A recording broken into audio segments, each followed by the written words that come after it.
Are you a conscious leader or a visionary or a thought leader in this world? And would you like to create some of your own content in collaboration with us? If so, please head over to theatlasofconsciousness.com to check out more of our video and production content. We would love to work with you to get more of these new Earth messages out into the world. Thank you once again for listening. And now, on to the episode. What if this greatest challenge that we are facing as a civilization is simply asking us to be united?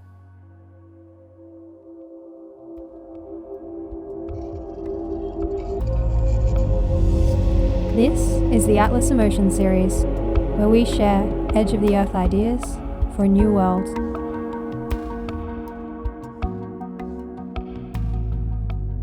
Hey, this is Ella, and welcome to another Atlas Emotion Series podcast. This podcast is an incredible and a fascinating one to start the year 2020. It's called Climate Change and Harmony.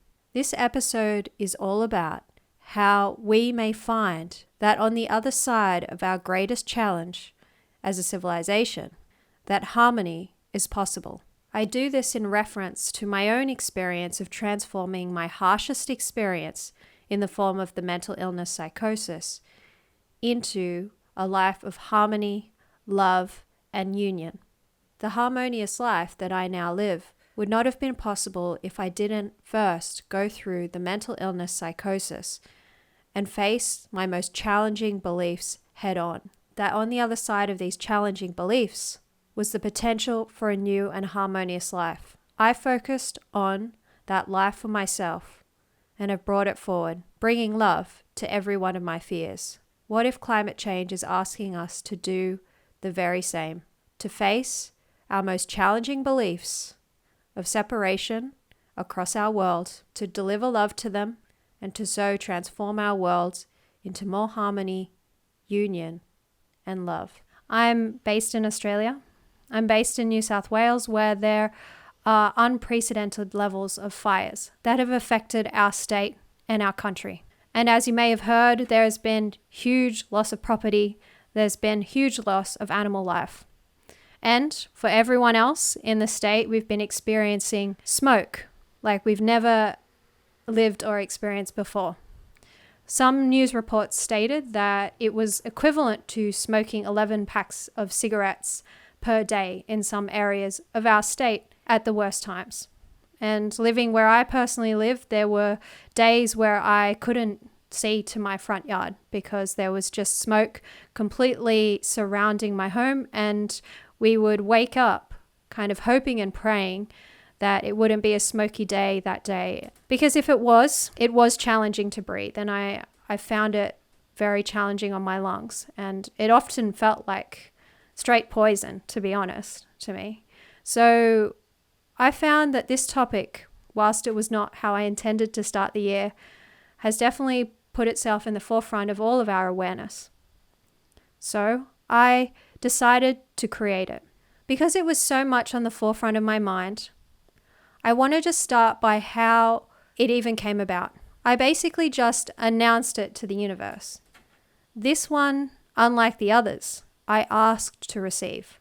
I said to the universe that the next podcast I will be doing will be on climate change, understanding that the wisdoms and the learnings that I would need to share the insights would be coming to me over the next little while. And so they did. So it's an unlikely start to the year 2020, and I originally had planned to do a podcast on 2020, but that will be coming next. First, to address the elephant in the room, the biggest issue that we face as a civilization together. So I just want to say, buckle up. This is going to be a big episode because there is a lot to cover. And of course, as with all Atlas content, we're coming at it from the spiritual perspective. Now, I just want to say that I actually didn't feel totally comfortable about doing this episode because I've had friends personally affected and evacuated, in fact, because of the fires. And I don't want to make people feel like their experiences are unacknowledged, for the amount of suffering and the trauma that's happened from the fires is humongous. But I do believe it is vital and important that I bring a perspective to the fires that might allow us to grow from them. So first, where am I personally coming from with it? I want to start by addressing one of my favorite spiritual authors. His name is Michael Rhodes, and he frequently talks with nature. In his books, Talking with Nature and Journeying with Nature, he basically starts becoming different elements of our world. And a fascinating and incredible conversation happens when he becomes a storm. In this chapter, we hear these words, and this is a quote from the book. Human beings have the collective potential to create a fine song of harmony in the atmosphere, but instead you create the heavy storms of discord. Many of the storms of destruction that rage above you are the reflected storms that rage within the human psyche. As within, so without. Only by surrendering to the storm is it possible for you to conquer it. So, what if this were true? What if the experiences that we are experiencing in our climate are just as much about our emotions as what we're discovering our everyday lives are? What if what creates climate change is the collective storm of negativity that weighs heavily on our world? I want to talk about my personal experience with psychosis and the storms I experienced during psychosis, and what it's allowed me to question and wonder about the nature of our world. So basically, when I was experiencing psychosis, it was like the world around me was in a hyper negative version of itself. I experienced a lot of judgment. I was put in a mental health organization where it really felt like everything was attacking me from all angles. The television, the people around me, the books I read. And when I went outside, I remember experiencing on some specific days huge storms. And at times, I honestly did think, it's like these storms are reflecting what's in my mind. So I want to talk to you about how I evolved. I chose to see my experience of psychosis as the most purpose-driven thing that could be happening to me. And as a result, I've transformed that energy, and I have the ability to live in my dream house. I have a more harmonious life than I've ever lived. And I'm talking to you now only because I chose to see it differently. How powerful are we, and could we be, if we chose to see what's happening to us from a totally different perspective? With the fires in New South Wales, with the impacts of climate change, which I do believe is happening, I think what we're being asked is to question just how much power do we truly yield? How does that relate to our environment? And do we, in fact, have the power to transition beyond a reality of climate change into a reality of harmony and balance with our ecosystem? Is climate change just a key symptom in a greater spiritual transformation of our planet?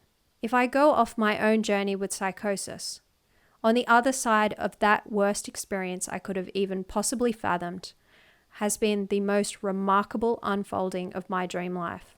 And it's because I chose to look at that experience as energy simply passing through and clearing itself, so that a more harmonious life could exist on the other side. Is this the potential that is available on the other side of the harshest global challenge that the world has faced?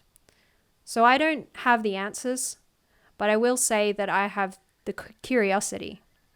And I've had extraordinary experiences, specifically looking at how my mind relates to our weather. I think I'm a great observer, and I've used that skill to observe the fascinating realities that I've lived through and been exposed to as much as I can, stepping away from what's happening on the outside and simply watching.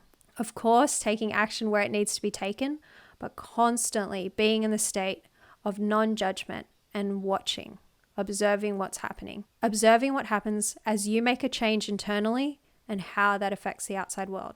So today's episode is going to be all about how do we sing a song of harmony? Let's look at this topic from a number of different angles. Let's look at it from the spiritual perspective, our relationship to self, our harmony with nature, and the vision for a new world beyond a collective psychosis. And at the very end, I'm going to share with you insights that I received from a forest near my house, insights that I received in meditation from the trees on the fires. And just going into this episode, I want to ask one very last question. What if this greatest challenge that we are facing as a civilization is simply asking us to be united? So let's start by looking at it from the spiritual perspective. What if this was simply a global release? And what if we weren't to label it as bad, but to show that in time and where wisdom comes in, life can go on and it can improve as you grow with it? The perspectives that we have experienced on climate change are, I will say rightly, talking about how we must take action as quickly as we can. I do believe this is the case. But I want to introduce an additional perspective that even though I experienced the psychosis and the action taken, which was needed, was to take me to hospital, to put me on drugs, to make sure I was safe. And if we say that our short-term action on a global climate change is to move towards sustainability, is absolutely to reduce our carbon emissions, I am 100% with that. And what if we can look beyond and say that there is a world beyond this? That Gaia is herself going through a spiritual awakening. And that on the other side of this destruction is potentially more harmony. Can we choose this as a civilization? Let's look at our relationship to ourselves. I don't want to put any answers into the conversation because I don't have them, but I have a lot of questions and a lot of curiosity. What if climate change were once again about our relationship to ourselves? Just as we are so aware that being judged makes us sick, being judged also can make the world sick. So what if the solutions to climate change, the resolutions that we have, the ability to find harmony with our ecosystem and prosperity is about the practice of letting go of self-judgment? I want to tell you a story about a healing that I had with my housemate, who, by the way, is an incredible and insanely powerful healer. Her practice is the practice of unconditional love healing, where basically you sit with your emotions and you hold space for them to just be and transform as they will. At the very start of the Australian fire season, which by the way happened way faster and earlier than it ever has in the past, and I've grown up here, I found myself terrified because there was smoke everywhere and we live in the bush. And for the first time, I could see that we would immediately get impacted if the fires came near our home. I had this one particular day where I was in complete terror and complete fear. And I asked Annika if I could have a healing with her. Going into the healing with that, with those fears that I wished to heal, that relationship I had to the fires of being so scared of them. And when I started that healing, that's where I stood. By the end of the healing, what I saw was that it is possible for us to send love to the fires, to communicate to them with love as opposed to fear. And that's not about fueling the fires or making them worse, but in fact about this idea of a dance and a communication with our ecosystem. What if we could communicate with the fires and talk to them with love, sending energy of love into that space so that balance can occur and harmony can occur? What if it were possible to communicate with the weather systems and the weather patterns of our ecosystem? How would that transform the way that we live and the way that we have a relationship with our weather? Previously feeling like it controlled us, what if we were able to talk with it? How would things change? So as the months went by, we passed through a smoky Christmas and a smoky New Year. I continued hearing about the devastation. And I questioned, what am I here to do? What can I do that is the most effective thing? I actually started having ideas come through. Like, my perspective is what heals the land. If you look at it in a lush way, you channel lush. So what I mean by that is that if you can see the fruits and the Garden of Eden that is possible on the other side of this devastation and any potential devastation that may occur from climate change, You are bringing that reality of lushness, of that Garden of Eden, toward us even quicker. And I will say that's exactly what happened to me with my psychosis. I focused every single day that there had to be a world beyond fear. There had to be a reality where things were beautiful and unconditional love was true. And that is what came. And I started to have more and more things come toward me throughout my experience that backed that up and supported that to make it come even faster. So what if our perspective is what heals the land? What if the most powerful thing that we can do is to focus on how lush and lavish we wish to see our new world, beyond this world of devastation? Harmonizing with nature. What if we have, from an unconscious state, created a hostile weather system as a reflection of our own hostility toward ourselves and toward our civilization? Can we transform ourselves personally into a space of harmony and then experience continued harmony in our environment and obviously also our ecosystem? We have a harmonious ecosystem as a reflection of the harmony that we experience inside ourselves. So I want to talk about this idea of harmony in relationship to space.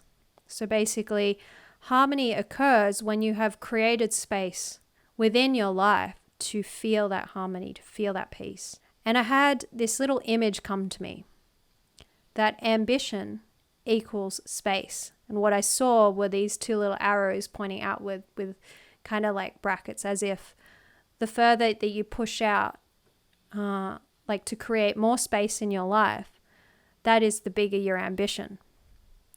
And what if all of us here on planet Earth are just ambitious people, desiring to create space in a place where there has been so much that's constrained us with space? And what if that creation of space, starting with our internal world and then our immediate surroundings, ultimately has the ripple effect of creating more space in our entire world, including the climate, a climate of balance, harmony, and the spaciousness we feel inside. So when I talk about this idea of ambition and space in relationship to the weather, what I'm saying is that what if we have the potential to transform ourselves so much from within to find that much harmony within ourselves that we can even impact something as great as our weather systems? If we consider that every part of our lives is a mirror of who we are being inside, of the energies inside of us, and as we harmonize those, we watch our lives transform, I'm asking, is that also possible for our weather and our ecosystem? I want to choose to believe that it is, as I've seen this same thing happen in so much of my life. As I've transformed myself, my life has transformed into harmony. I'll give you an example of this to show you exactly what I mean. So at the beginning of last year, you may have heard, if you've been listening to these podcasts for some time, that I was having a lot of trouble and challenge with my cockatoo because she screamed constantly. And I found I couldn't focus on anything at all until I learned that that was the work that I had to do to harmonize my relationship with her. I ended up working with Annika once again, and she really supported me to transform that energy. Now it's unbelievable 1 year later, the change, because I have worked significantly on that energy internally, that harsh energy that I found that my cockatoo was reflecting outside. We now have harmony in our household where there's communication, there's love, there's balance, there's structure. We have created space. I have the ability to do my work, and my cockatoo takes care of herself. And then we spend time together during the day, at lunch, and in the afternoon. It's really a dream world. So what if we can see that our experience with climate change could potentially be that same experience? It's terrible now. I'm not going to deny that. This is not an experience we ever want to relive. But what if we have the opportunity to see that if we transform our relationship to our internal climate, start from ourselves, and our relationship to it and the way it's affecting our daily lives, that we can, as a collective civilization, ultimately harmonize and ultimately align with an ecosystem that is a reflection of that internal harmony.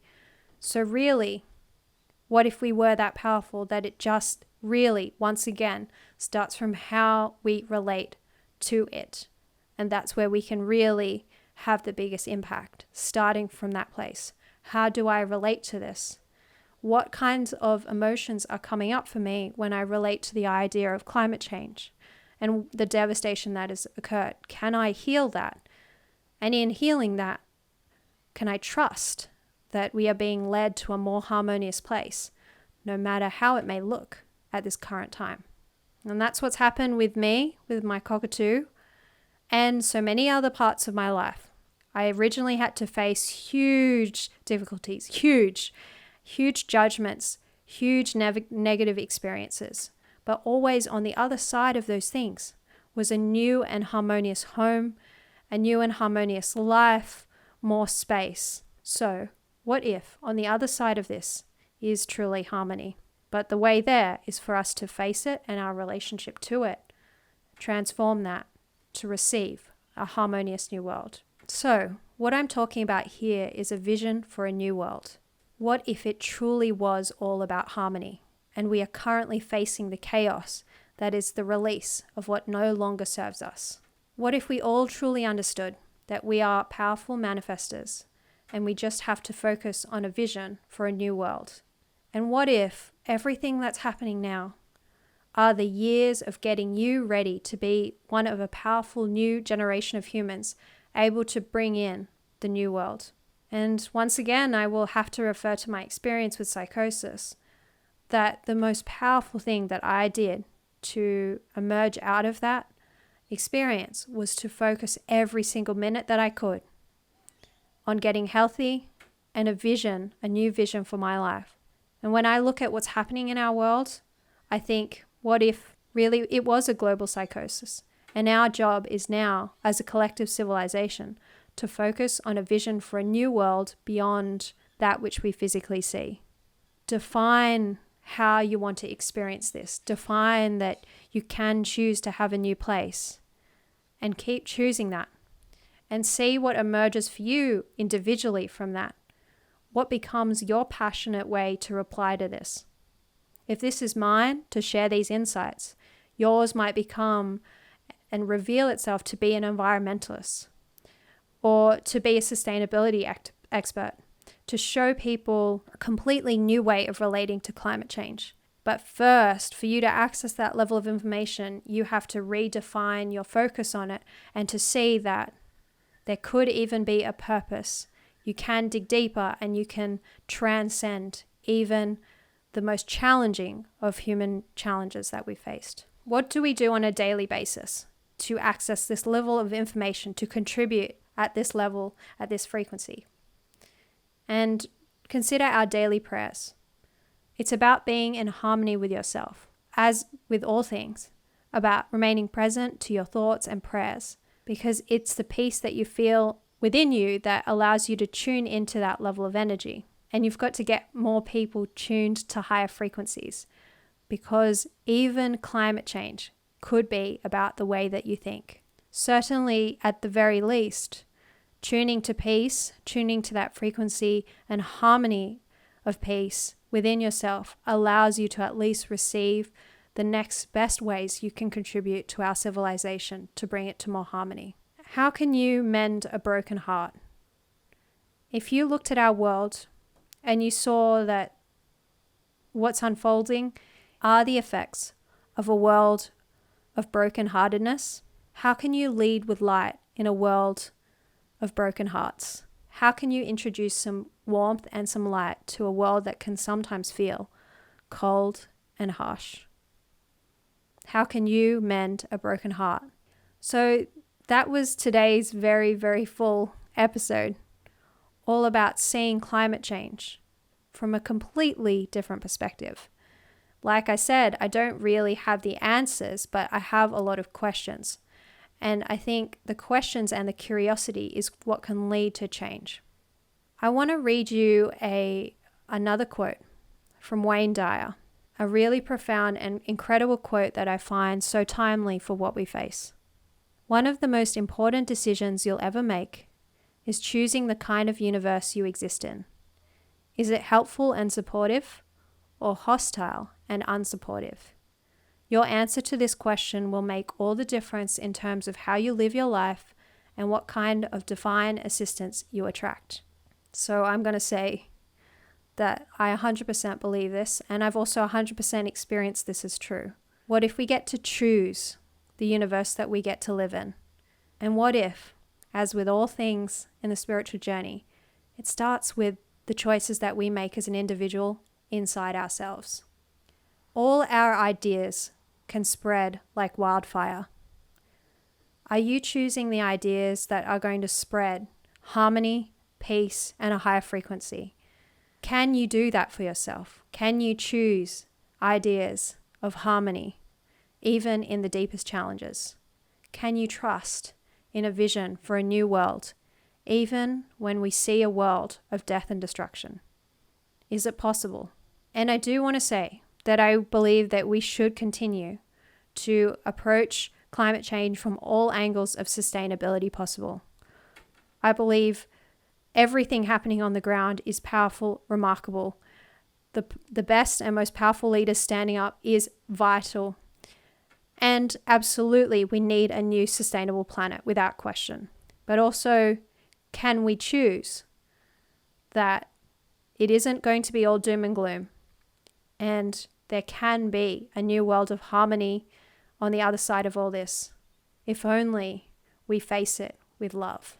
Thank you once again for joining me on this, what I find to be probably the deepest and most profound Atlas Emotion Series podcast that I've ever put down on audio. And feel free to write to me at any time, because it's a powerful and a remarkable topic. And I believe that all of us working together, truly uniting ourselves, and so uniting our world, it can only lead to a good thing if we choose to see it that way. And so, as promised, to finish the episode, I'm going to tell you some of the messages that came to me when I sat in meditation in a forest near my home. And once again, the question, what if there were a spiritual purpose behind all weather events and conditions, and we were able to tune into that? This is the message that I received from the trees. The only thing you're running away from is yourself. Receive the high vibration and just hold it. The fires, our brothers and sisters, they're talking about the trees, are just transferring and transforming. Don't always run. Take frequent energetic breaks. So they are talking about when you are looking at a challenge as great as climate change, even though it is important that we take action. The frequent energetic breaks, the meditation, the time for yourself is how you will receive the next best course of action. Just stop to listen. So go to the forest, go to nature, stop to listen. Not against nature, transforming with it. Let's not see that we are working against nature and that she is against us, but we have the opportunity to transform with her.